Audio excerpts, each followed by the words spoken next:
अस्सलाम वालेकुम बेटा। तो आई होप स्क्रीन शेयर हो रही है और आवाज भी आप तक आ रही है।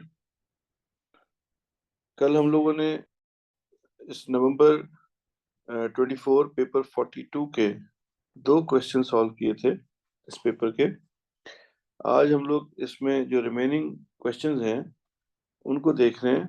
क्वेश्चन 3 एंड 4 जो ग्राफ का क्वेश्चन है और एक प्लानिंग का।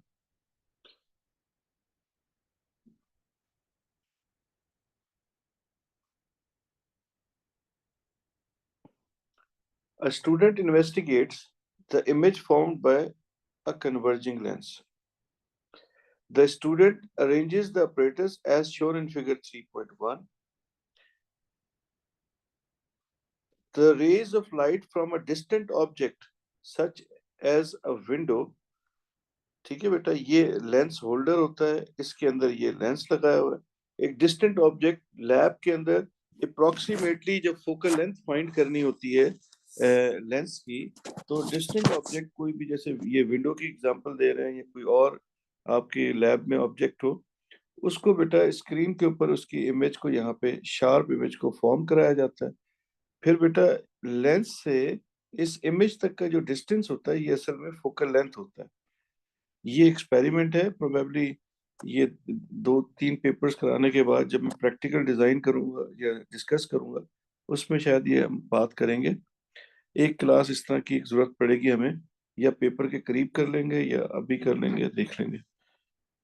यूजुअली मैं पेपर के करीब ही करते हैं, मैंने 1-2 दिन पहले पेपर से। खैर अभी देखते हैं इसको। तो ये यहाँ से ये डिस्टेंट ऑब्जेक्ट कोई है, जैसे विंडो है, उसका इमेज यहाँ पे स्क्रीन पे शार्प इमेज बन रहा है। तो इस लेंस से यहाँ तक का जो डिस्टेंस है दैट इज फोकल लेंथ। ये हमारे पास फोकल लेंथ है बेसिकली। लेकिन अब ये इसने यहाँ पे शायद जिक्र ना किया हो। तो places a white screen approximately 30 centimetre from the lens. तो ये एक वाइट स्क्रीन है, जैसे वाइट पेपर होता है हमारा शीट, उसको उसने यहाँ पे ये बेंच पे फिक्स कर लिया। Adjust the position of the screen until a sharp image of the window is in the laboratory. A few meters distance from the lens is formed on the screen. तो जो window होती है lab के अंदर उसका image यहाँ पे sharp image बन गया। इसने क्या किया, इसने स्क्रीन को बैकवर्ड एंड फॉरवर्ड मूव किया होगा। हम भी लैब में ऐसे ही करते हैं, बैकवर्ड फॉरवर्ड मूव करते हैं। जिस पॉइंट पे हमारे पास एक क्लियर शार्प इमेज बनता है, तो लेंस होल्डर का ये सेंटर है। इस सेंटर से स्केल रखकर हम यहाँ से यूं स्केल रख के हम इस डिस्टेंस को मेजर कर लेते हैं। तो measure and record in centimetres to the nearest point 1 centimetre. यानी जो भी आप लेंथ मेजर करें उसको एक डेसिमल प्लेस पे आपने लिखना है। The distance x on figure 3.1 from the lens of the screen. तो इस डिस्टेंस एक्स को उसने कहा आप मेजर करें। इस डिस्टेंस एक्स को अब हम मेजर कर रहे हैं। तो ये आपको स्क्रीन पे डिस्प्ले पे आ रहा होगा। तो आई होप आप इसको पढ़ सकते हैं। मुझे बताइए कितना आपको नजर आ रहा है। 5.1, ठीक है सादिक। तो ये 5.1 सेंटीमीटर एक्स आ गया आपके पास। तो पहली मेजरमेंट उसने आपसे ये मेजरमेंट कराई थी, दिस इज योर एक्स। ये आपके पास आ गया 5.1। उसके बाद नेक्स्ट है द डिस्टेंस एक्स। ये जो डिस्टेंस एक्स है on figure 3.1 is drawn to a scale of 1/3 full size. यानी ये जो एक्चुअल साइज है, एक्चुअल साइज का 1/3 है। तो use your answer from A1, यानी A1 से x की वैल्यू को, to calculate the actual distance from the lens to the screen. The distance is the focal length f of the lens. ये इसकी focal length है। तो ये आपने x मेजर किया, ये आपके पास आ रहा है 5.1। तो 5.1 को आप 3 से मल्टीप्लाई करेंगे, ठीक है। तो ये जो आपके पास x है that is 1/3 of focal length, actual focal length का। तो फोकल लेंथ किसके इक्वल आ जाएगी, 3x के। ये इसने यहाँ पर क्वेश्चन में यही बताया, 1/3 ऑफ द फुल साइज। तो बेटा ये आपके पास 3 इंटू 15.1, तो आपके पास आंसर आ गया 15.3। 3 इंटू 5.1 15.3 आपके पास आंसर आ गया। मेरा ख्याल है इस सारी डिस्कशन में किसी का कोई मसला नहीं है। अच्छा, अब बेटा नेक्स्ट है बी पार्ट इसका। The student rearranges the apparatus as shown in figure 3.1, illuminated triangular object। यहाँ पर बेटा एक ट्रायंगल उसने बना के रख दी जाती है, ऑब्जेक्ट खास तौर पे ये ट्रायंगल का होता है इसमें एक्सपेरिमेंट परफॉर्म करते हुए। यानी ये यूं होता है बेटा, एक पेपर शीट है, इस पेपर शीट में आप एक ट्रायंगुलर यूं कट लगा देते हैं, ट्रायंगल बना देते हैं कट करके। तो जो बाकी सब पे तो पेपर होता है, बीच में ट्रायंगुलर होल कर देते हैं आप। तो इस ट्रायंगुलर होल का जो इमेज होता है वो यहाँ पे स्क्रीन पे बनता हुआ आपको नजर आता है। अच्छा, ट्रायंगल बनाने का क्या रीजन है? ट्रायंगल बनाने का रीजन ये है, देखो अगर आपने होल इस तरह से ट्रायंगल का बनाया तो जो इमेज होगा वो कैसा बनेगा बेटा? इमेज इसका जो है यूं बनेगा, इन्वर्ट हो जाएगा। इन्वर्टेड इमेज बनती है ना बेटा लेंस की। तो आपको स्क्वायर के अंदर या सर्कल के अंदर आपको इन्वर्ट होने का पता नहीं चलेगा। ये पूछ सकता है एटीपी में कि वो उसने ट्रायंगुलर इसका होल क्यों किया, ताकि इमेज जो इन्वर्ट करे तो उसमें हमें पता लगे कि ये इमेज इन्वर्ट कर रहा है। तो यूजुअली प्रैक्टिकल परफॉर्म करते हुए यहाँ पर बेटा मैं भी इस तरह करता हूँ कि ये जो शीट होती है, इस शीट के अंदर हम स्टूडेंट से यूं कट करा लेते हैं ट्रायंगुलर, छोटा सा एक ट्रायंगुलर पीस।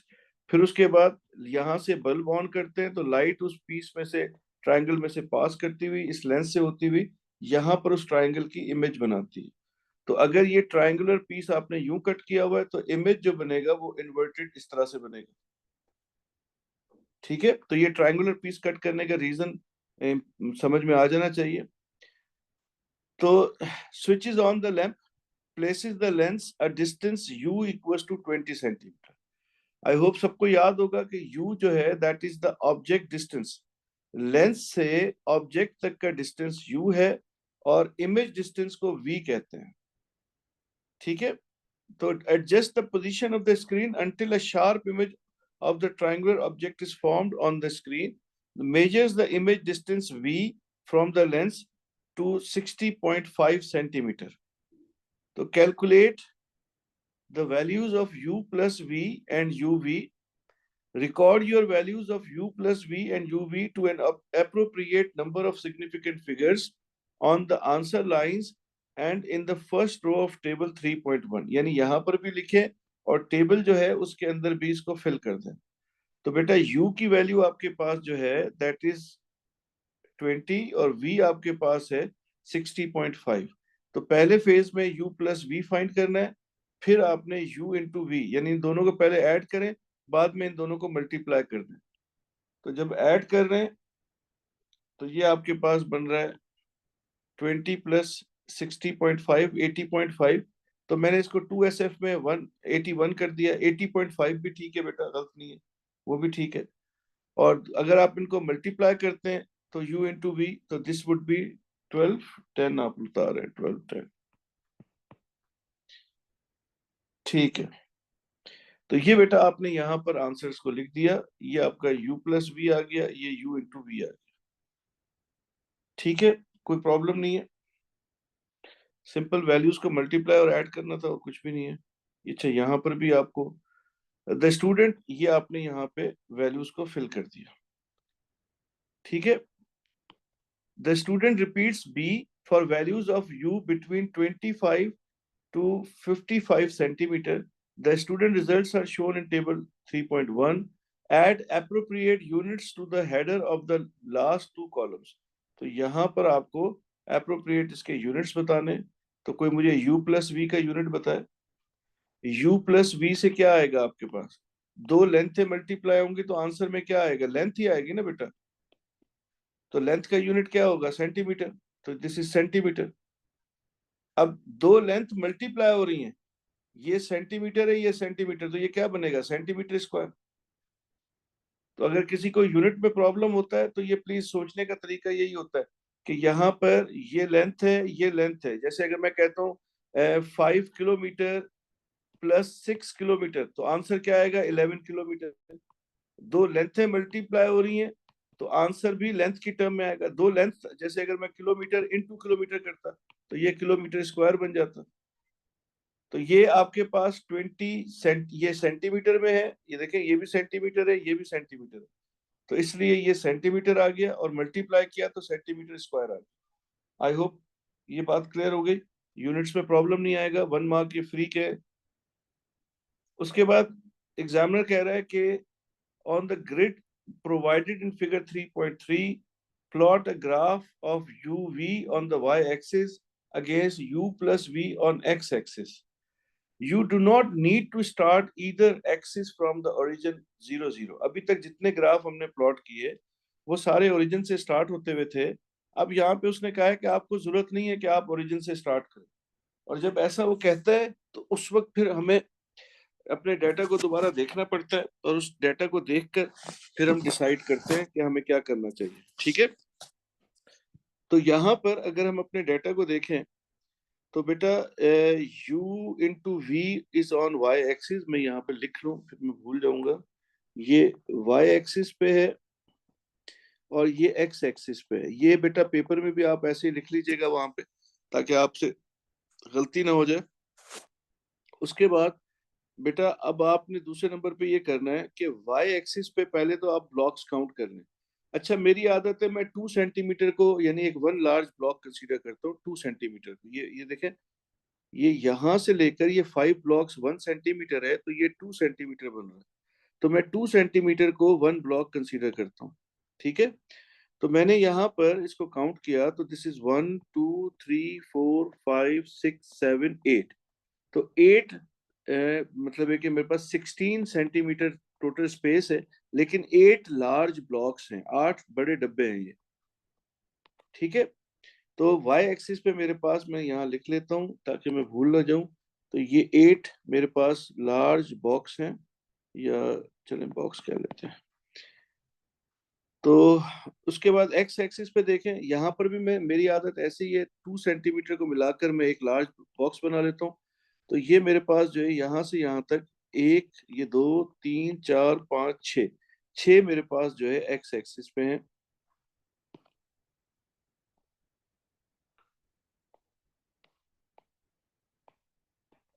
अब बेटा y एक्सिस से स्टार्ट करते हैं। अब ये आपके पास डाटा है, इसमें सबसे स्मॉलेस्ट वैल्यू को ढूंढे आप, तो स्मॉलेस्ट वैल्यू 933 आ रही है, और अगर लार्जेस्ट वैल्यू देखें तो 1210 आ रही है जो हमने कैलकुलेट की। अब प्लीज जरा गौर से सुनिएगा।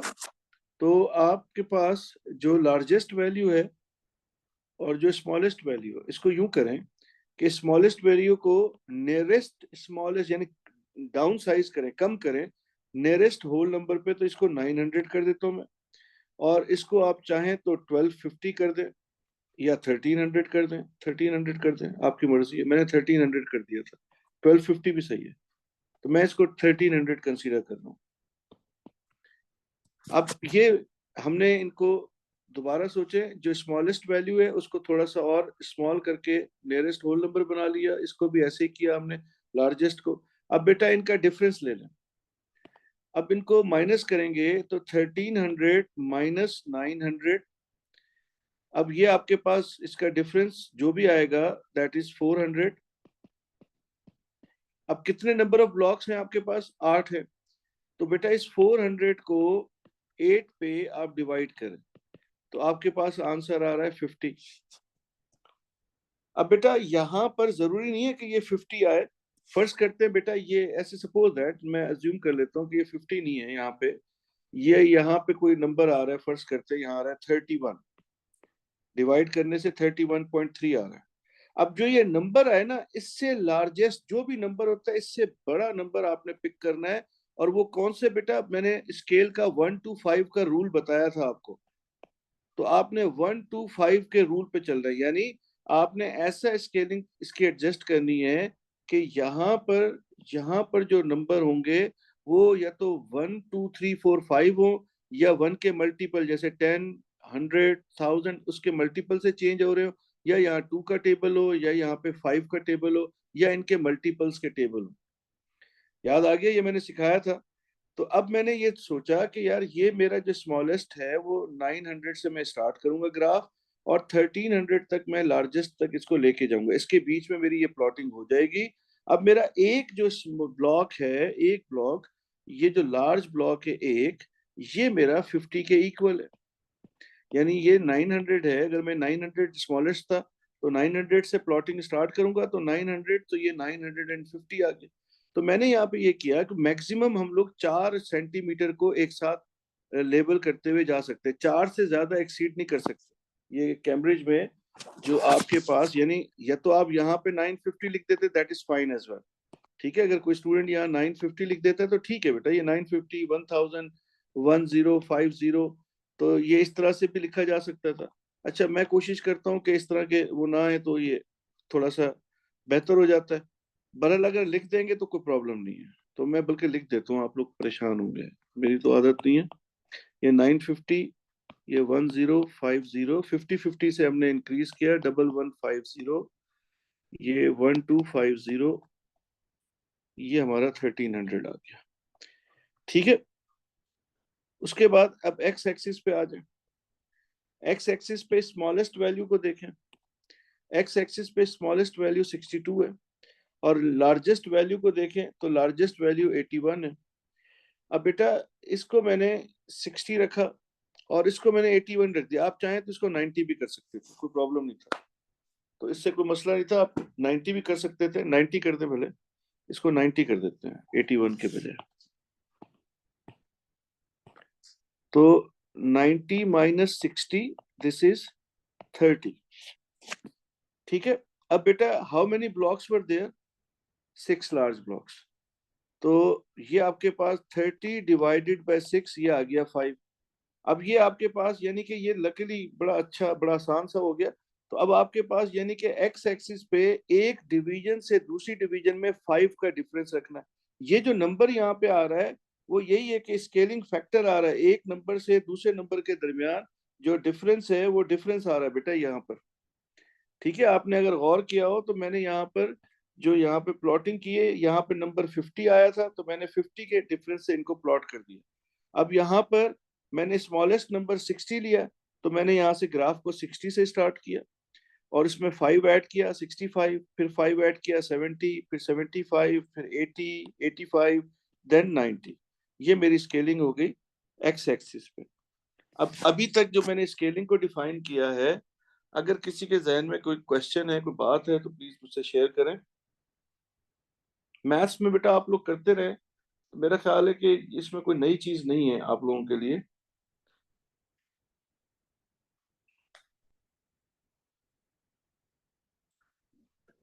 चलें जी, कुछ सवाल नहीं है, किसी का सवाल नहीं है तो ठीक है जी, आगे चलते हैं। नाउ अब प्लॉटिंग कर लेते हैं।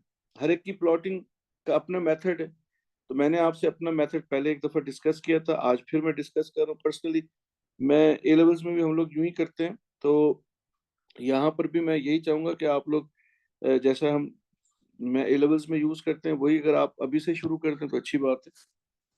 या जो मैथ में आप ट्रिक यूज करते हैं आप उसको यूज कर लें। अगर आपको मेरा मेथड आसान लगता है तो मेरे मेथड को यूज कर लें। मैं आपसे अपना मेथड पहले भी शेयर कर चुका हूँ, दोबारा शेयर कर लेता हूँ। सिर्फ 1 से 2 प्लॉटिंग में करके दिखाऊंगा, बाकी तो मैंने पहले कर ली थी।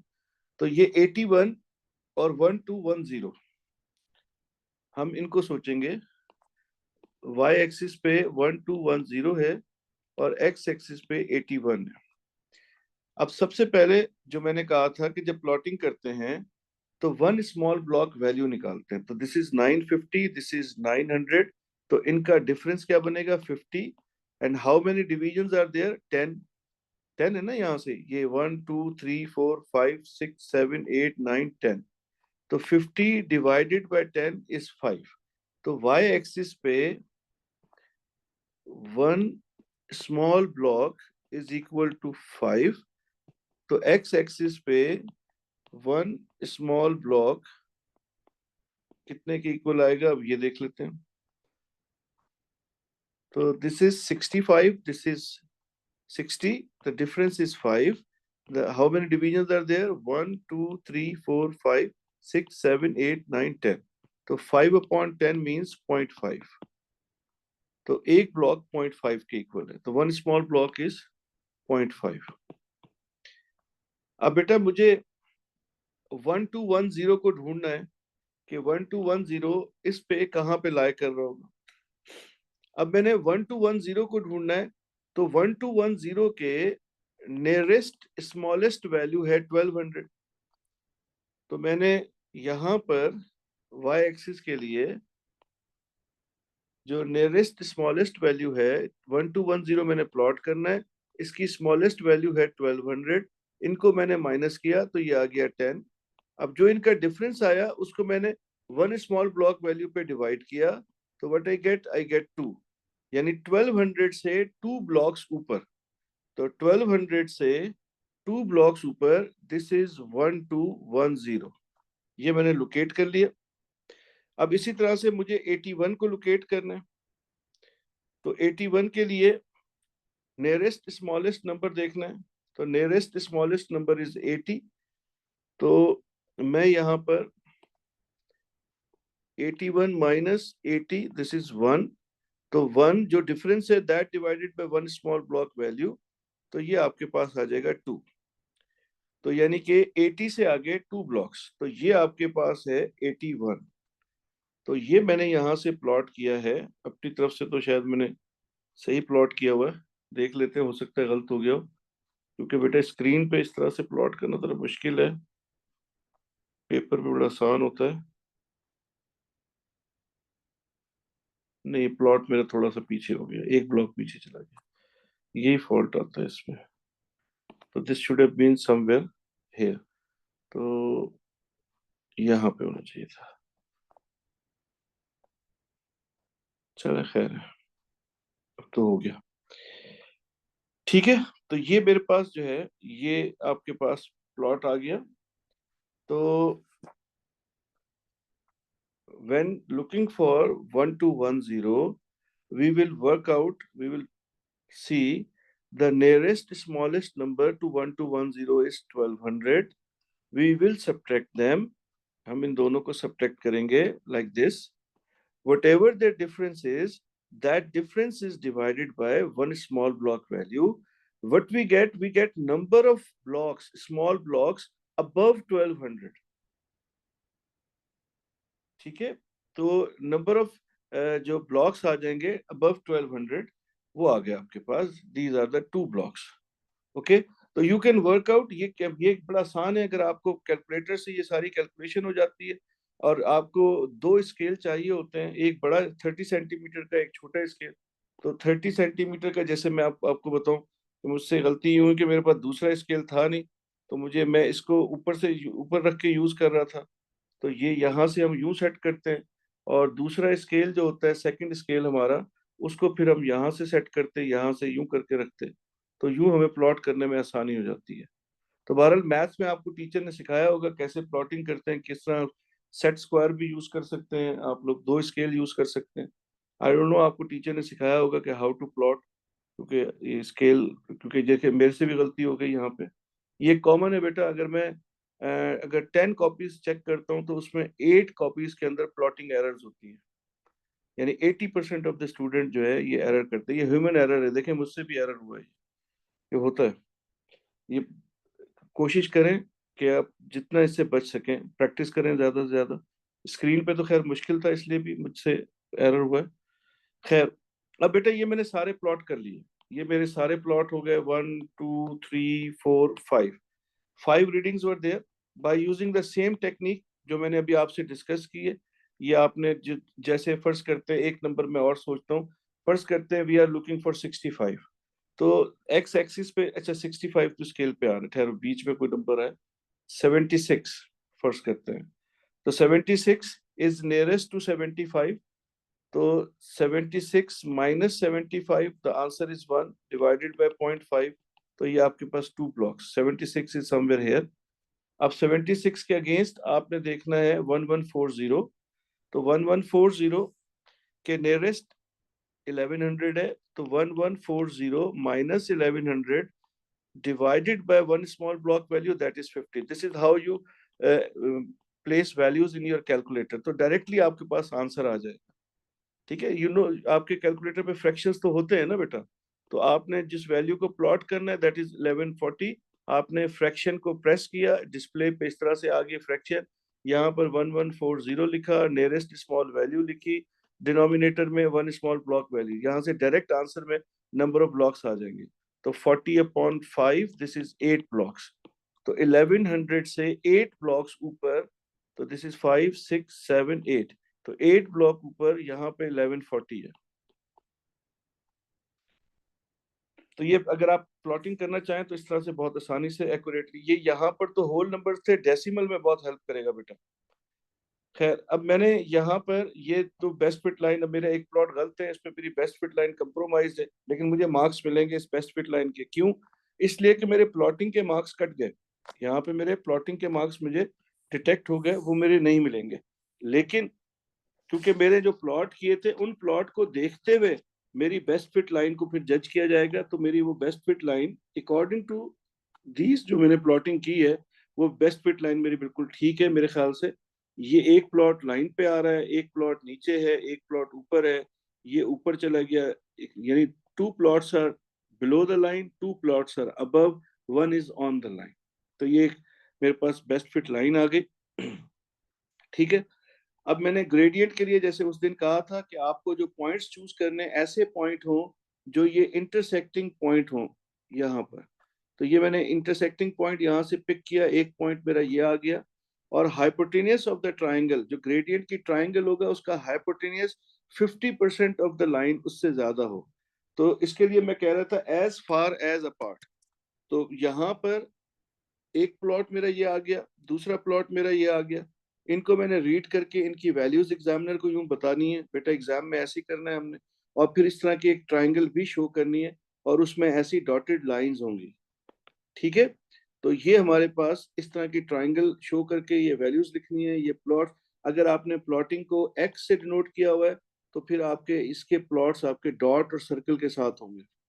डिफ्रेंशिएट करेंगे कि ये प्लॉट आपका प्लॉटिंग करनी है, ये आपके ग्रेडियंट के प्लॉट्स हैं। उसके बाद आपने ये प्लॉट्स रीड किए, तो y2 minus y1 upon x2 minus x1, तो मेरा 11.4 जो है ग्रेडियंट आ गया। तो अगर मैं इसको 2 सिग्निफिकेंट फिगर्स में राउंड ऑफ कर दूं तो ये 15 आ जाएगा। तो बहरहाल ये 11.6 पे मैंने 3 सिग्निफिकेंट फिगर्स में रखा है, तो ये ठीक है। अदरवाइज टेक्निकली स्पीकिंग कि इन सब में, इन नंबर में जो lowest number of significant figure है वो 2 है। तो the answer should be in lowest significant figure which is 2। तो ये हमारे पास जो है यहाँ पर 15 भी लिख सकते हैं, 14.6 भी ठीक है, ये भी गलत नहीं है, ये ठीक है। तो बेटा हमारे पास जो है, एक मिनट बेटा, पता नहीं कौन है। अच्छा खैर, ये ग्रेडियंट आ गया 14.6। ठीक है। किसी का कोई मसला इस ग्रेडियंट से या इसकी कैलकुलेशन में? नेक्स्ट पार्ट पे आ जाए।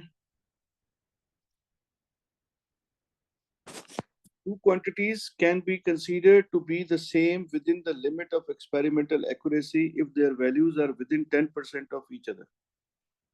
यानी वो विद इन 10% अगर एक दूसरे की वैल्यूज के अंदर हैं, तो वो एक्सपेरिमेंटल एक्यूरेसी में सेम कंसीडर होंगी। The gradient of your line calculated E is numerically equal to focal length. That means the gradient is the, नहीं बेटा ग्रेडियंट के मार्क्स मिलेंगे, क्योंकि एक दफा माइनस पेनलाइज होंगे। मेरी बेस्ट फिट लाइन यहाँ पे स्कोर होगी, साथ में मुझे ग्रेडियंट के मार्क्स भी मिलेंगे, ग्रेडियंट के मार्क्स नहीं जाएंगे, क्योंकि मुझे पेनलाइज कर दिया है उसने, मार्किंग मेरी प्लॉटिंग गलत हो गई, बस ठीक है, उसके बाद मुझे मार्क्स मिलेंगे। ऐसा नहीं है कि मार्क्स नहीं मिलेंगे, क्योंकि फिर ये इसको कहते हैं ECF, error carried forward.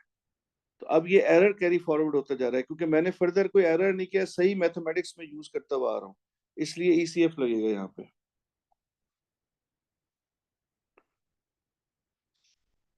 So two quantities can be considered to be the same within the limit of experimental accuracy if their values are within 10% of each other. The gradient of your line calculated in E is numerically equal to the focal length f of the lens in centimeters. Okay. Compare your values of f obtained in A2. A2 में A2 कौन सा part था? A2 ये रहा, अच्छा 15.3। Okay. तो A2 के ऊपर मैं इसकी वैल्यू लिख दूं। बेटा आपने एग्जाम में भी कोशिश करना ऐसे ही कर लेना, 15.3 सेंटीमीटर, और ग्रेडियंट जो E है वो आपने लिया दैट इज 14.6 सेंटीमीटर, या आप कोई 15 लेना चाह रहे हैं तो 15 भी सही है, आपकी मर्जी है। मैं 14.6 कंसीडर कर रहा हूँ। Compare your values of f obtained in A2 with the value of the gradient in E. State if your two values can be considered to be the same. Support your statement with a calculation. अब बेटा हम calculation करते हैं। तो हमने calculation में आपको बताया था परसेंटेज डिफरेंस इन एफ निकाल लेंगे, और वो कैसे आएगा, जो एफ लार्जर है उसमें से स्मॉलर को माइनस कर देंगे। तो लार्जर 15.3 था, स्मॉलर 14 पॉइंट कितना था 6, तो डिवाइडेड बाय 15.3, लार्जर वैल्यू पे डिवाइड होगा इनटू 100। तो ये आपके पास बेटा, आपको मुझे आंसर बताया कैलकुलेट करके।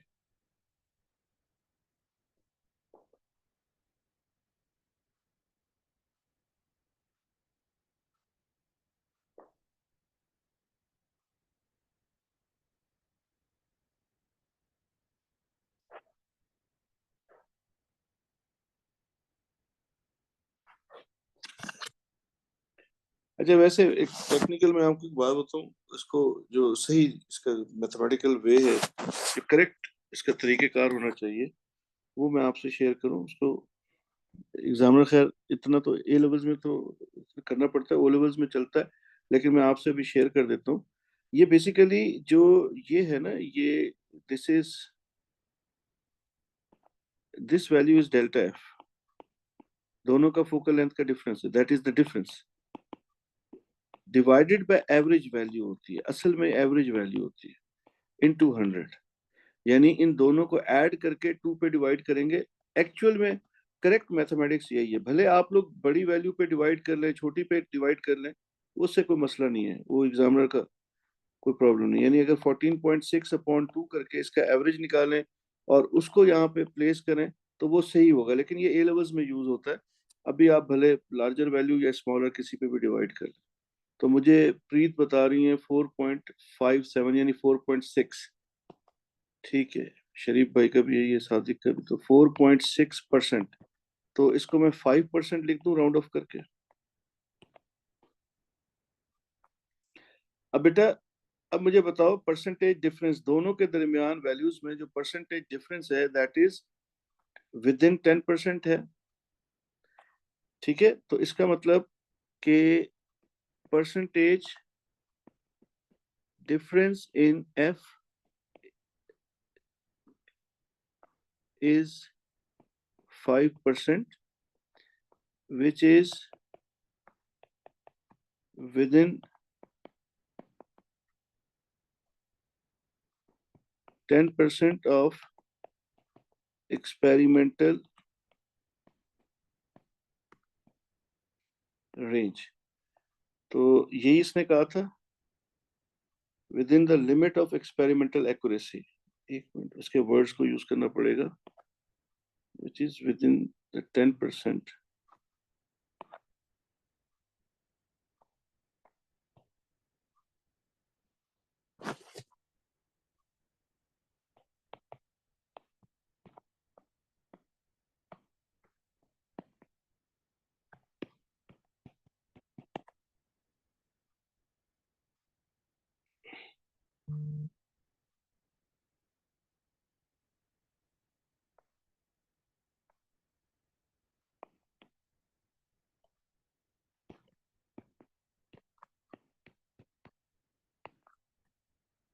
ये उसने पूछा है आपसे।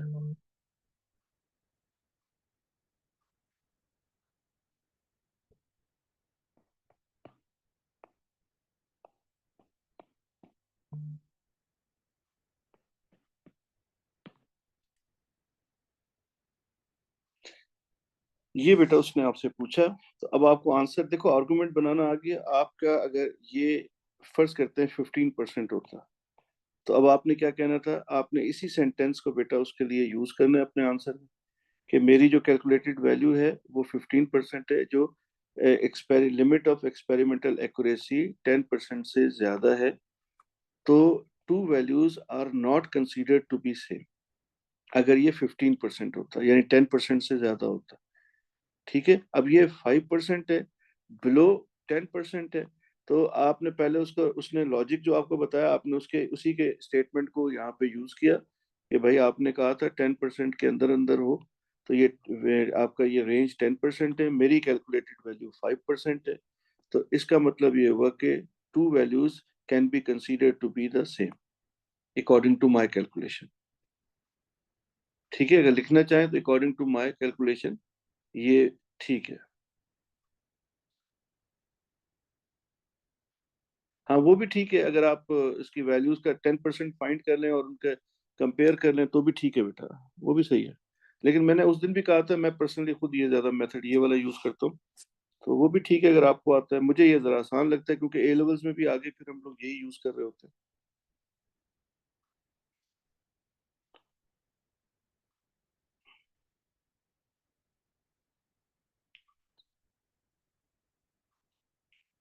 When measuring the object and image distances with the meter rule, it is important to avoid line of sight parallax error.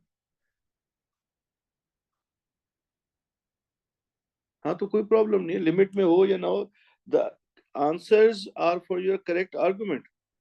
Answer is not this के ये विद इन द रेंज है या नहीं है। यहाँ पर जो आपने वर्किंग की और यहाँ जो जस्टिफिकेशन है उसके मार्क्स है बेटा। एमएस में कभी इसका मार्क, इसका स्टेटमेंट आपने देखा है? कभी नहीं होता। वो कहता है करेक्ट स्टेटमेंट होना चाहिए, यानी जो आपका आंसर है आप उसको जस्टिफाई कर दो बस। भले आपका अगर फर्ज करते हैं दूसरे वाले मेथड से आपका नहीं आ रहा तो कोई प्रॉब्लम नहीं है, आपकी जस्टिफिकेशन करेक्ट होनी चाहिए। ठीक है। When measuring the object and the image distance with a meter rule, it is important to avoid line of sight parallax error. State how the student avoid parallax error when doing the experiment. तो बेटा हमारे पास ये आपके पास जो ये है parallax error, तो if you place your, अगर आप इसकी ये लेंथ मेजर करना चाह रहे हैं और your I is somewhere here, तो यहां से अगर आप इस एज को रीड करते हैं तो योर रीडिंग इज 5, और अगर आप आई को यहां से रीड करते हैं तो ये रीडिंग इज समवट 2.8 और समवट 2.4 इस तरह से आ रही है। तो अगर आप लाइन ऑफ साइट को यूं परपेंडिकुलर रखते हैं स्केल से तो आपके पास एक्यूरेट मेजरमेंट आ रही है। ठीक है, तो टू अवॉइड पैरेलैक्स एरर हम क्या करते हैं बेटा, पैरेलैक्स एरर होती क्यों है? इनकरेक्ट पोजीशनिंग ऑफ आई, एक तो ये वजह होती है पैरेलैक्स एरर की, इनकरेक्ट पोजीशन की वजह से। दूसरा होता है बेटा कि जो आपका मीटर रूल है दैट इज नॉट वर्टिकल। देखो ये वर्टिकल नहीं है, इससे भी आपके पास जो है मेजरमेंट में, लेंथ की मेजरमेंट में गलती आती है। तो ये भी इंश्योर किया जाता है कि मीटर रूल जो है आपका वर्टिकल होना चाहिए। तीसरा हमारे पास जो रॉन्ग तरीका होता है कि जिस ऑब्जेक्ट को मेजर कर रहे हैं उस ऑब्जेक्ट के दरमियान और स्केल के दरमियान कुछ गैप हो, तो ये बात भी गलत है। और ये this is the right way, उस ऑब्जेक्ट से इसको स्केल को मिला दिया जाता है और उसके बाद लाइन ऑफ साइट को परपेंडिकुलर रखा जाता है। This is the correct way to measure the length. लेकिन फॉर एग्जाम्पल अगर हमारे पास सिचुएशन ऐसी है कि हम ये कहें कि हमारे पास ये इस तरह का कोई ऑब्जेक्ट है और इस ऑब्जेक्ट का जो नेक है, इस नेक की हमें लेंथ मेजर करनी है, तो ये जो यहां से यहां तक की लेंथ है ये मेजर करनी है। अब ये हमारे लिए कोई डिफिकल्ट है कि यहाँ पे स्केल रख सकें, तो अब हम स्केल को यहाँ रखेंगे और इसके साथ एक बेटा ये सेट स्क्वायर को इसके साथ अटैच कर देंगे। जब भी ऐसी सिचुएशन बन रही हो कि जिस ऑब्जेक्ट को मेजर कर रहे हैं उसमें और मीटर रूल के बीच में गैप आ रहा हो, तो उस गैप को कैसे ओवरकम करते हैं? इस तरह से सेट स्क्वायर को डायग्राम पे शो करना, सेट स्क्वायर लगाकर आप उस गैप को ओवरकम करते हैं। तो set square connects the object with the scale, parallax error is avoided. तो कभी कभी बेटा देखो तीन तरह से इसमें प्रॉब्लम्स आ सकते हैं। एक तो लाइन ऑफ साइट, सबसे कॉमन आंसर तो यही होता है कि आपका लाइन ऑफ साइट परपेंडिकुलर होना चाहिए, यानी इनकरेक्ट पोजीशनिंग ऑफ आई की वजह से पैरेलैक्स एरर आता है। तो लाइन ऑफ साइट, ये बेटा आपका ये जो लाइन यहाँ बनी हुई है this is line of site, ये लाइन ऑफ साइट है, और बेटा ये आपका स्केल है, दिस इज योर स्केल। ये जो कैलिब्रेशन हुई है, दिस इज योर स्केल। इनके बीच में कितना एंगल बन रहा है, लाइन ऑफ साइट ये है, तो इनके बीच में 90 डिग्री का एंगल बन रहा है। तो line of sight is kept perpendicular to the scale. ठीक है, तो टू अवॉइड पैरेलैक्स एरर आप क्या करते हैं, लाइन ऑफ साइट को परपेंडिकुलर रखते हैं टू द स्केल। एक तो ये हो जाता है, कभी कभी वो कुछ कुछ एटीपीज के पेपर में आपको नजर आएगा, वो आपको बोलेगा the scale was not vertical, तो कौन सा एरर हो रहा है, पैरेलैक्स एरर हो रहा है, उसके अंदर इनकरेक्ट मेजरमेंट ऑफ लेंथ आ रही है। अब इसको आपने वर्टिकल इंश्योर करना होता है, वो मैं शायद यहाँ पे डायग्रामों में देखता हूँ, शायद मिल जाए। तो यहाँ पर देखिए, जैसे गैप है तो सेट स्क्वायर रखकर आपने इस गैप को फुलफिल किया, पैरेलैक्स एरर को अवॉइड कर रहे हैं। जैसे अगर आप फर्स्ट करते हैं, यहाँ पर ये था कि ये बीच में गैप था, अब इस गैप से आपने ये हाइट मेजर करनी है इसकी, तो आपने यहाँ पे सेट स्क्वायर लगाकर दिखाया एग्जामिनर को, ये पास पेपर का क्वेश्चन है, तो इसमें आपने ये सेट स्क्वायर लगाकर एग्जामिनर को दिखाया कि ये मेरे से पोजीशन गलत हो गई, इसको यूं होना चाहिए था। ठीक है, जैसे अक्सर बेटा ये पेंडुलम की हाइट मेजर करते हैं, तो पेंडुलम की हाइट मेजर करते हुए ये स्केल आ गया, अब ये राउंड होती है ना बॉल, तो इसके सेंटर से ये यहाँ से सेट स्क्वायर लगाया, और ऊपर भी यहाँ पर सेट स्क्वायर लगाकर लेंथ को मेजर करते हैं, यहाँ से सेट स्क्वायर लगा के इसकी रीडिंग ले ली, दिस इज L1। उसके बाद यहाँ पर सेट स्क्वायर लगाकर इसकी रीडिंग ले ली, this is L2, this is L1, दोनों को माइनस करेंगे तो लेंथ ऑफ पेंडुलम आ जाएगा।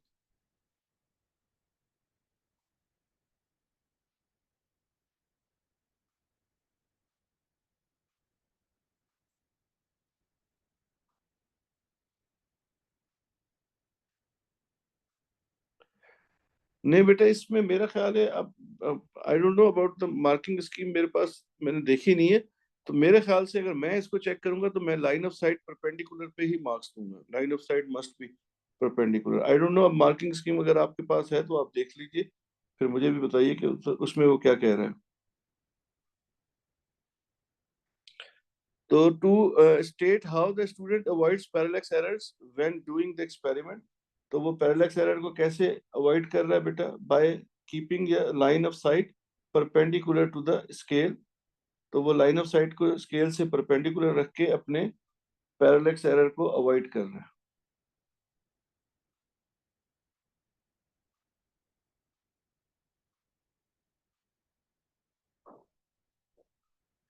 तो आपकी बात जो थी, अब मैं उसको थोड़ा सा सोच लूं, सादिक भाई, आपकी बात को मैं सोचूं, एक मिनट, कहाँ पे एक्सपेरिमेंट है, इसमें था शायद हो।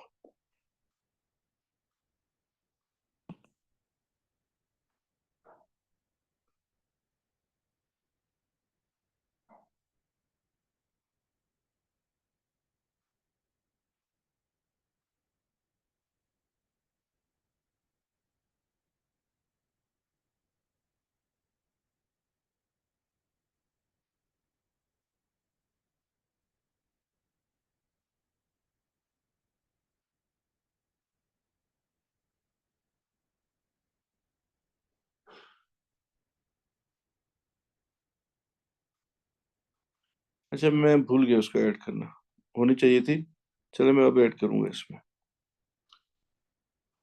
ये this is the way, metre rule को चेक करने के लिए कि वेदर इट्स वर्टिकल और नॉट, तो इसके साथ ये सेट स्क्वायर लगाया जाता है चेक करने के लिए। ठीक है, इजीएस्ट वे। दूसरा ये है कि अगर, हाँ ठीक है बेटा, आप सही कह रहे हैं सादिक, ये यूं ऊपर से रखा हुआ है, तो आप यूं रीड कर रहे हैं, ऊपर से रीड कर रहे हैं टॉप से। सही है सादिक, सही कह रहे हो आप, वो भी सही है आंसर। ये क्योंकि उस पे रखा हुआ होगा ना टेबल पे, सही है, सही कह रहे हैं, शाबाश। तो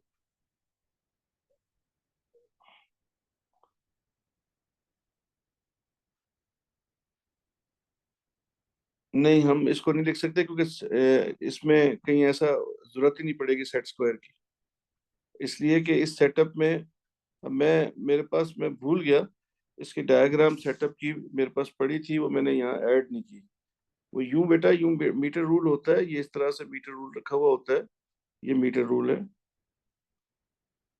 और ये यहाँ पे जहाँ ये डॉटेड लाइंस आ रही है ना, मीटर रूल, यहाँ पे आप उसकी रीडिंग ले लेते हैं, यहाँ से भी रीडिंग ले लेते हैं।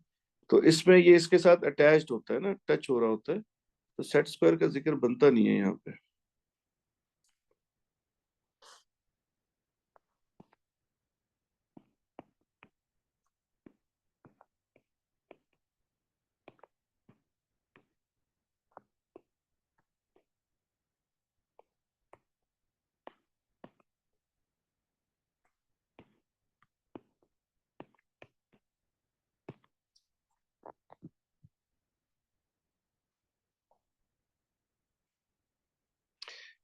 ठीक है, describe a technique that the student uses to make sure that the image on the screen is sharply focused as पर। ये तो अभी हमने कहा भी था मेरे ख्याल से। फोकस्ड इमेज प्रैक्टिकल करते हुए, जब आप खुद प्रैक्टिकल कर रहे होंगे, तो उस वक्त बेटा ये जो स्क्रीन है, इस स्क्रीन को टुवर्ड्स द लेंस और अवे फ्रॉम लेंस मूव कराया जाता है। अच्छा, ये बहुत ही स्लोली मूव कराया जाता है, क्योंकि बेटा इमेज की जो शार्पनेस है, वो बहुत ही थोड़ी सी डिस्टेंस से भी उससे बहुत इफेक्ट आ रहा होता है। तो बहुत स्लोली, ग्रेजुअली जो है, gradually the screen is move towards the lens and away the lens unless या until the sharp image is obtained। ऐसा कुछ इसका स्टेटमेंट बनना चाहिए।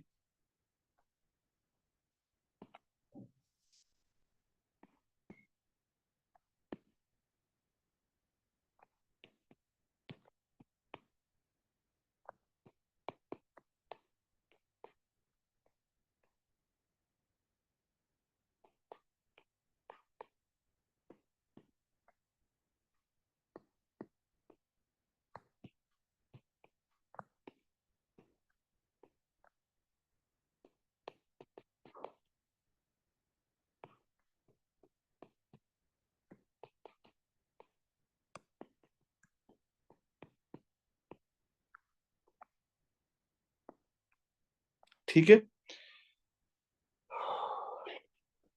तो मेरा ख्याल है इसमें कोई प्रॉब्लम नहीं है। नेक्स्ट क्वेश्चन पे आते हैं।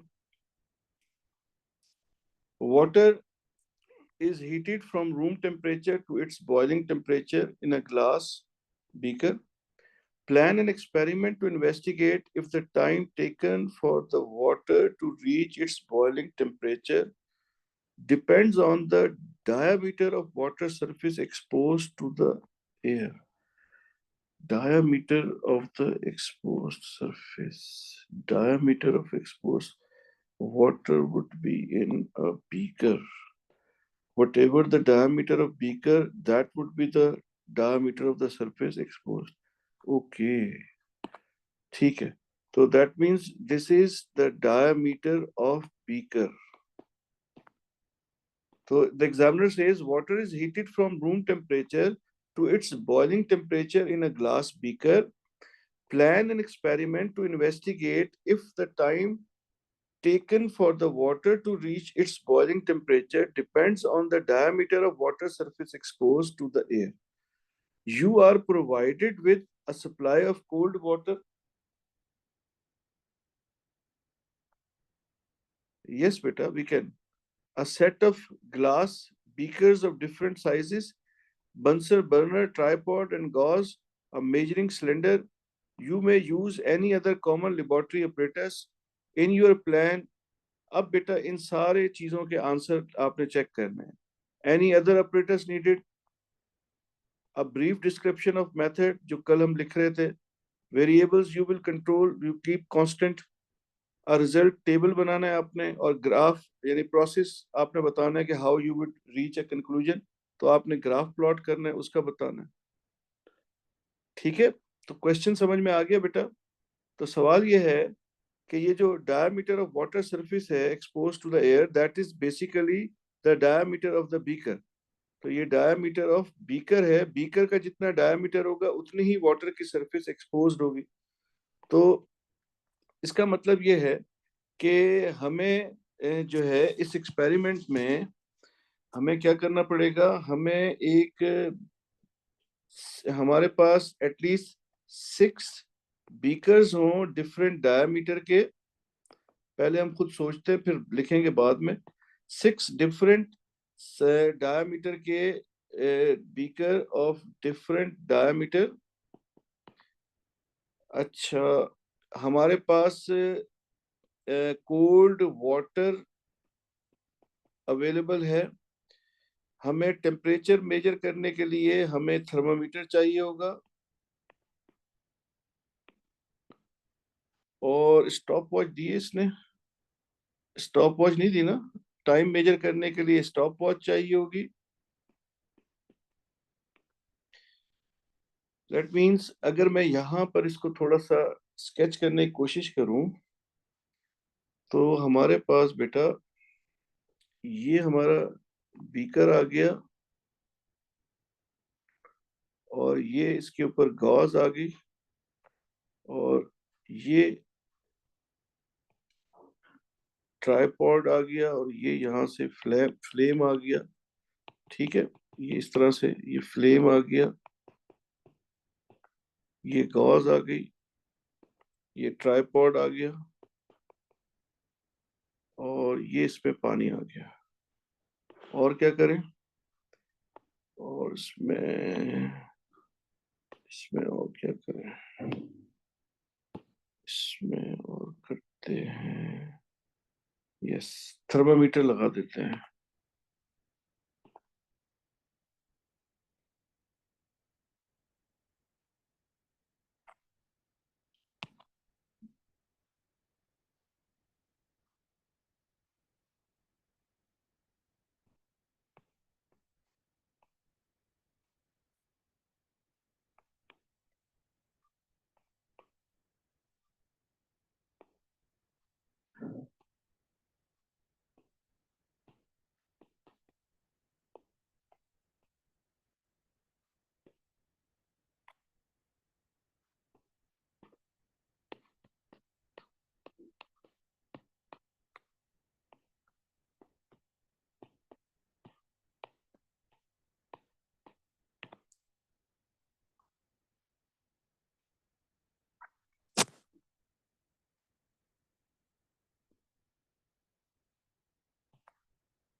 बेटा इसका ये गलत हो रहा है सेट, एक मिनट दोबारा बनाता हूँ।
This is how we will measure the diameter. ये मैंने डायग्राम्स बनाई है, तो देखते हैं कि आप लोगों का, मैं देखता हूँ व्हाट्सएप पे क्या इसके ऊपर कमेंट्स है।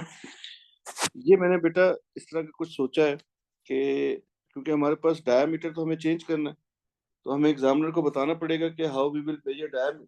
तो मैंने उसके लिए डायग्राम ड्रॉ किए। तो डायग्राम में हमें यहाँ पर आइडिया आपको हो गया होगा कि हमने दो वुडन ब्लॉक सेट किए बेंच के ऊपर, और उनके बीच में ये रखा, क्या कहते हैं, बीकर रखा, और उसके ऊपर हमने इस तरह से सेट स्क्वायर, सॉरी, इसको रखा, मीटर रूल को रख के हमने L1 L2 लेंथ मेजर कर ली। दोनों का डिफरेंस हमारे पास डायमीटर ऑफ दिस बीकर आ जाएगा। उसके बाद ये ट्राइपॉड और ये फ्लेम मैंने यहाँ कोशिश की है शो करने की। ये हमारा बीकर आ गया, इसमें थर्मामीटर लगा दिया, और ठीक है, जैसे ही हम इसको फ्लेम को राइज मतलब ऑन करेंगे, उसके बाद हमने टेम्परेचर को, टाइम स्टॉप वॉच को ऑन करना है। और ये जो है L2 माइनस L1 कर दें, L1 माइनस L2 कर दें, कुछ भी लिखते हैं बेटा, इससे कोई फर्क नहीं पड़ता। तो इसका मतलब ये है कि टू मेजर द डायमीटर हम लोगों ने जो टेक्निक यूज की है, that technique is very much similar to this technique.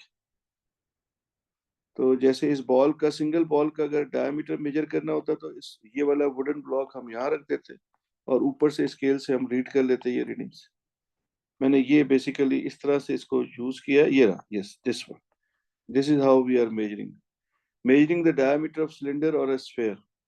To measure diameter of a sphere or cylinder, place it between two vertical blocks and take the difference between the two readings at the edges of it. ठीक है, तो problem इसमें,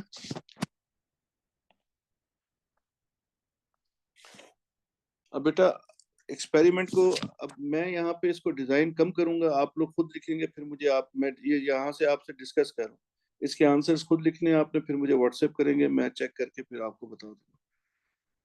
ठीक है, तो इसमें अब तरीकेकार समझ में आ गया। We need 6 different diameter beakers, or we need a stopwatch and we need a thermometer. The setup is set as shown in the diagram.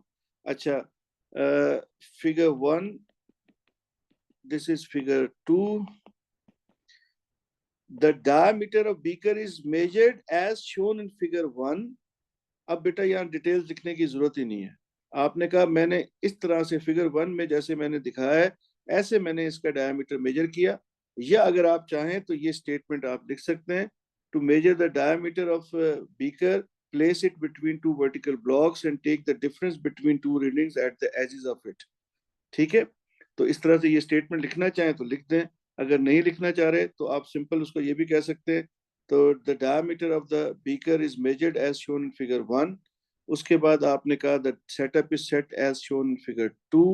The thermometer is not touching the base. अगर ये base को touch करेगा तो फिर ये बेटा flame का temperature read कर रहा होगा, पानी का नहीं करेगा। तो बेसिकली जो थर्मामीटर यहाँ पर मैंने एक एक वजह थी मैंने यहाँ पे लिखना, थर्मामीटर की 1/3 इमर्जन होती है बेटा। कितनी इमर्जन होती है? 1/3 ऑफ इट्स लेंथ इमर्जन होती है पानी के अंदर। अगर एक थर्मामीटर की लेंथ जो है ये टोटल लेंथ 30 सेंटीमीटर है, तो पानी में ये 10 सेंटीमीटर होगा, और 20 सेंटीमीटर ये पानी से बाहर होगा। 1/3 इमर्जन होती है पानी के अंदर। तो ये याद रखिएगा, थर्मामीटर का यूज करने के लिए ये एक टर्म मैं सिखा रहा हूँ। तो थर्मामीटर शुड बी, इमर्जन कितना होगा? 1/3 इमर्जन होगा पानी के अंदर। अच्छा, इसके अंदर अब ये हो गया। अब आपने डिफरेंट बीकर्स का लेकर उनमें आपने पानी को यूज करना है। अब आपने बॉइलिंग वाटर पे जैसे ही स्टॉप वॉच को, जैसे ही फ्लेम को ऑन करना है, स्टॉप वॉच ऑन करनी है। स्टॉप वॉच ऑन करके जब पानी बॉयल होना शुरू होगा, उस वक्त तक आपने वाटर, उसने यही कहा ना, बॉइलिंग पॉइंट तक पहुंचने का टेम्परेचर चाहिए। ठीक है, to reach the boiling temperature 100 degree Celsius पे, ये थर्मामीटर पे जैसे ही रीडिंग 100 डिग्री सेल्सियस पे ये थर्मामीटर पहुंचेगा, आपने क्या करना है? स्टॉप वॉच को ऑफ कर देना। ठीक है, ये आपने थर्मामीटर यहाँ पे क्यों लगाया? थर्मामीटर इसलिए लगाया कि जैसे ही ये 100 डिग्री सेल्सियस पे पहुंचेगा, आपने स्टॉप वॉच को ऑफ कर देना। ठीक है, और आपके पास एक्स्ट्रा उसने जो एक्स्ट्रा एनी अदर ऑपरेटर्स में एक थर्मामीटर और एक स्टॉप वॉच आ गया, उसने यहाँ जिक्र नहीं किया था ऊपर अपनी स्टेटमेंट्स में। ये आपको 1 मार्क यहाँ से मिल जाएगा। अब आपकी डिस्क्रिप्शन क्या होगी, आपने इसको सेट किया। मेजरिंग सिलेंडर आप चाहें तो यहाँ पर एक शो कर दें आप कि आपके पास ये एक मेजरिंग सिलेंडर है।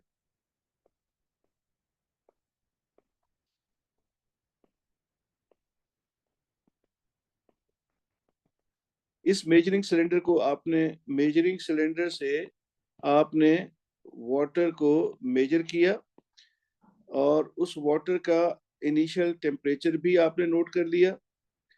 ठीक है, बिफोर स्टार्टिंग दिस फ्लेम आपने जो इनिशियल टेम्परेचर है थर्मामीटर से इनिशियल टेम्परेचर नोट करना है। आपको क्या क्या काम करना है मैं लिख देता हूँ ताकि डिजाइन करते हुए फिर आपको प्रॉब्लम ना हो। आपने इनिशियल टेम्परेचर नोट करना है और हर दफा इनिशियल टेम्परेचर सेम होना चाहिए, रूम टेम्परेचर सेम होना चाहिए। हीटिंग के एक्सपेरिमेंट में ये जरूरी होता है, ये दो चीजें। Initial temperature of water should be same और room temperature should be same. Same mass या same volume of water should be used. ये कंट्रोल वेरिएबल्स हैं बेटा। ठीक है, उसके अलावा एक और भी हो सकता है बेटा, ये जो हीट है इस कितने डिस्टेंस पे है ये फ्लेम इससे, ये भी मैटर करता है। देखो जैसे हम सर्दियों में हम जब वो आग लगाकर बैठते हैं, अगर हम आग से जितना दूर होते हैं उतनी हीट हम तक रेडिएशन कम पहुंचती है, जितना हम करीब होते हैं उतनी रेडिएशन ज्यादा पहुंचती है। तो ऐसा ना हो कि एक दफा आप ट्रायल लें तो इनके दरमियान डिस्टेंस है 5 सेंटीमीटर का, नेक्स्ट ट्रायल में इनमें डिस्टेंस हो 2 सेंटीमीटर का, तब तो आपका ट्रायल फेयर नहीं होगा। तो distance of Gauss from flame ये भी मैटर करेगा। ये 4 कांस्टेंट वेरिएबल्स आ गए। ठीक है, ये 4 आपके कांस्टेंट वेरिएबल्स आ गए। इसके अलावा अब सेटअप कैसे बना, आपने ये सेटअप सेट किया, थर्मामीटर से आपने इनिशियल टेम्परेचर पानी का नोट किया। हर ट्रायल के लिए इनिशियल टेम्परेचर सेम होगा, रूम टेम्परेचर सेम होगा, same amount of water, same volume of water use करेंगे। और डिस्टेंस जो फ्लेम का है या गॉस का फ्लेम का और बीकर का डिस्टेंस जो है वो आपने कांस्टेंट मेंटेन करना है। ठीक है, फ्लेम का और बीकर की बेस के दरमियान डिस्टेंस कांस्टेंट रखना है। उसके बाद बेटा आपने इसको स्विच ऑन करना है। अच्छा, फ्लेम की इंटेंसिटी भी सेम रखेंगे, यानी कि ओपनिंग ऑफ द फ्लेम, जो गैस की ओपनिंग है उसको भी कांस्टेंट रखेंगे। ऐसा ना हो कि एक दफा आप जो है जैसे हम ऐसा करते हैं ना, जैसे घर में सुई गैस का चूल्हा जो होता है उससे हम उसको कम कर देते हैं तो फ्लेम कम हो जाता है, गैस को कम करते हैं, फिर गैस को बढ़ा दें तो फ्लेम बढ़ जाता है। तो जो यहाँ पर जो ओपनिंग है गैस के लिए, जो जो गैस की ओपनिंग है वो भी कांस्टेंट रखेंगे।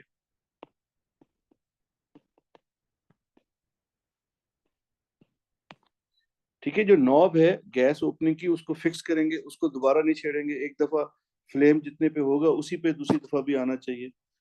ठीक है बेटा, तो इसके ऊपर आपने ये सेट किया, इनिशियल टेम्परेचर लिया और आपने जैसे ही फ्लेम को ऑन किया, स्टॉप वॉच को ऑन कर दिया, आपके पास ग्रेजुअली टेम्परेचर बढ़ने लग गया। जैसे ही टेम्परेचर 100 डिग्री सेल्सियस पे पहुंचेगा आपको नजर आ जाएगा। अच्छा, किसी को बॉइलिंग में याद है बॉइलिंग का श्योर निशानी क्या होती थी? बबल्स की फॉर्मेशन। तो बबल्स की फॉर्मेशन पे आप लोग विजिलेंट हो जाते हैं और उसके बाद वो बॉइलिंग पॉइंट के करीब करीब होता है। बहरहाल थर्मामीटर से आपने 100 डिग्री सेल्सियस को जैसे टच करेगा आपने स्टॉप वॉच को ऑफ कर लेना है और इस तरह से उस डायमीटर के लिए आपके पास ये टाइम आ जाएगा। फिर यही सेम प्रोसीजर आपने रिमेनिंग 5 बीकर्स के लिए यूज करना है, उनके डायमीटर को मेजर करना है और सेम इसी प्रोसीजर से आपने उसके टाइम को मेजर कर लेना है और ये चीजें आपने कांस्टेंट मेंटेन करनी है। अब जो आपने टेबल ड्रॉ करना है, टेबल के अंदर क्या क्या चीजें आनी चाहिए, टेबल में आप सोचे तो टेबल में क्या आएगा, बीकर का डायामीटर आएगा और क्या आएगा, बीकर के डायामीटर के साथ बेटा इसका आएगा टाइम। ठीक है, तो आपके पास बीकर के डायामीटर के साथ इसका टाइम आ जाएगा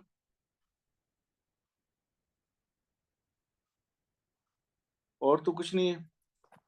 तो जो टेबल होगा आपका उसमें ये आ गया सीरियल नंबर, फिर आ जाएगा diameter of beaker in centimetre slash time to reach boiling point in degree Celsius. ये आपने इस तरह से एक टेबल बनाना है। फिर आपने उसको कहना है कि यार मैं ग्राफ प्लॉट करूंगा किसके दरमियान, टाइम के दरमियान और डायमीटर के दरमियान। अब कोई भी चीज एक्स और वाई एक्सिस पे रख लें, आपकी मर्जी है। फर्ज करते हैं टाइम को यहाँ रख दें, डायमीटर को यहाँ रख दें, या डायमीटर को यहाँ रखें और टाइम को यहाँ रख दें, तो कोई प्रॉब्लम नहीं है। इससे ओ लेवल्स में कोई मसला नहीं है। इसके बाद आपने उसको कहा कि मैं ग्राफ प्लॉट करूंगा। फर्ज करते हैं आप कहते हैं कि यार मैं डायमीटर को एक्स एक्सिस पे रखूंगा और टाइम को वाई एक्सिस पे। ठीक है, तो आपके पास क्योंकि जो चीज आप खुद चेंज करते हैं वो इंडिपेंडेंट वेरिएबल है, वो एक्स एक्सिस पे आता है। अगर मैथ्स की टर्म्स में सोचें तो डायमीटर को यहाँ आना चाहिए और टाइम को यहाँ आना चाहिए। आप डायमीटर को एक्स एक्सिस पे और वाई एक्सिस पे टाइम को प्लॉट करेंगे। ग्राफ का जो शेप होगा वो हमें हेल्प करेगा to reach the conclusion about the relationship between time and the diameter. ये बेटा इसका टोटल डिजाइन है, ये आपने खुद लिखना है, मैंने आपको समझा दिया है। अब मैं इसको लिख नहीं रहा हूँ, तो मेरे ख्याल से मैंने लिख भी दिया है। यूँ समझ लें कि जो सारी चीजें आपको बस अब इनको एक जगह पे सेंटेंसेस बनाकर आपको लिखना है। तो दोबारा से समझ लें, हमारे पास जो सप्लाई ऑफ वाटर है, वहां से हमने कोल्ड वाटर को मेजरिंग सिलेंडर में पोर किया। यहाँ से एक सर्टेन क्वांटिटी वॉल्यूम जो था रीड करके हमने उसको बीकर के अंदर डाला। अच्छा, before placing the water into the beaker हमने फिगर 1 को यूज किया इस तरह से कि बीकर के दरमियान हमने दो वुडन ब्लॉक्स रखे और ऊपर उसके ऊपर एक सेट स्क्वायर रखा एज शोन फिगर 1। हमने इसके एजेस की रीडिंग ले ली और इससे हमारे पास डायमीटर आ गया। तो उसको फिर हमने फ्लेम को ऑन किया, पानी को फिल किया, थर्मामीटर लगाया, इनिशियल टेम्परेचर लिया, फिर फ्लेम को ऑन किया। अब फ्लेम को ऑन करके 100 डिग्री सेल्सियस पे पहुंचने का टाइम हमने नोट कर लिया। जैसे ही थर्मामीटर ने 100 डिग्री सेल्सियस को टच किया, हमने स्टॉप वॉच को ऑफ कर दिया, फ्लेम को भी ऑफ कर दिया। अब फिर हमने यही same procedure with different diameter of beakers के साथ हमने अप्लाई करना है, उनके लिए टाइम मेजर करना है। इस पूरे एक्सपेरिमेंट के अंदर हमने कौन कौन सी चीज कांस्टेंट रखी? हमने गैस की ओपनिंग जो थी, जो जितनी ओपनिंग हमने पहले ट्रायल में रखी उतनी गैस को ओपन करेंगे। Initial temperature of the water constant रखा, रूम टेम्परेचर कांस्टेंट है। हर ट्रायल में same volume of water use करेंगे और distance of the flame from the flame and beaker, ये हमने कांस्टेंट मेंटेन करना। इसके बाद हमने उसे कहा कि यार हम जो एक टेबल प्लॉट करेंगे उसमें diameter of the beaker in centimetre and time in seconds को हम यहाँ पे फिल करेंगे। तो टेबल बना के दिखा दिया हमने। फिर हमने कहा टू रीच द कंक्लूजन हम टाइम और डायमीटर का ग्राफ प्लॉट करेंगे। ग्राफ का जो शेप होगा वो हमें हेल्प करेगा to identify the relation between time and diameter. This is what we will be doing in this. इसमें हमारा लिखने का काम कुछ ऐसा होगा।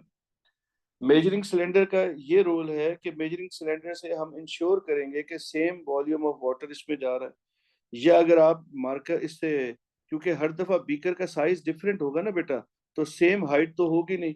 तो इसलिए मेजरिंग सिलेंडर से हम मेजर करेंगे, जैसे 40 सेंटीमीटर क्यूब हर दफा हम वाटर इसके अंदर पोर इन कर रहे हैं, तो मेजरिंग सिलेंडर से हम रीड करके सेम अमाउंट को इंश्योर करेंगे कि ये इसमें ऐड कर रहे हैं। किसी का कोई प्रॉब्लम इसमें हो तो भाई मुझे बताइए। अब ये लिख आप खुद लेंगे, आई होप, मेरे ख्याल से कोई मसला नहीं है।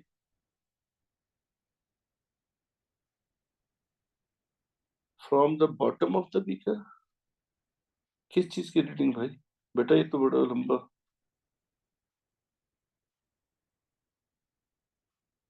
किस चीज की रीडिंग बेटा?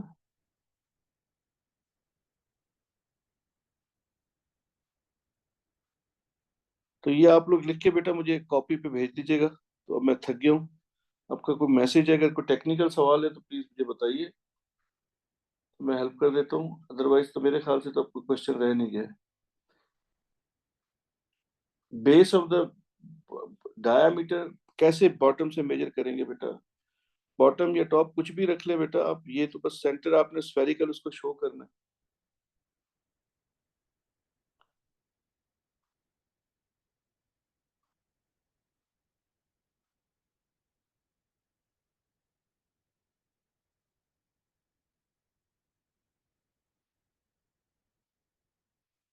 चलें जी, ठीक है।